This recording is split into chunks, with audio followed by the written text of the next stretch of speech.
Hello বন্ধুরা, স্বপ্নার রং তুলিতে তোমাদের সবাইকে স্বাগত। আবার চলে এসেছি নতুন একটা ভিডিও নিয়ে।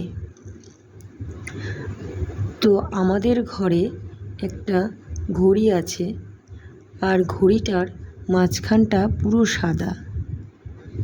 তাই ভাবলাম ঘড়িটা খুলে ঘড়িটার মাঝখানে যদি একটা কিছু এঁকে নিই তাহলে ঘড়িটা দেখতে ভালো লাগবে।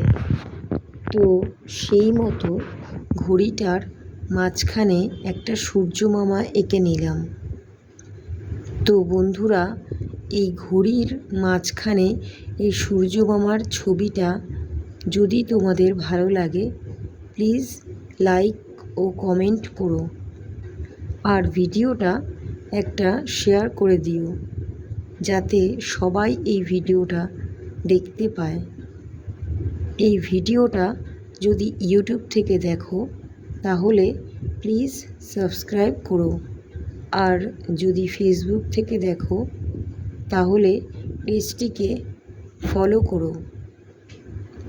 তো আজকের মতো এই পর্যন্ত, আবার দেখা হবে অন্য কোনো ভিডিওতে।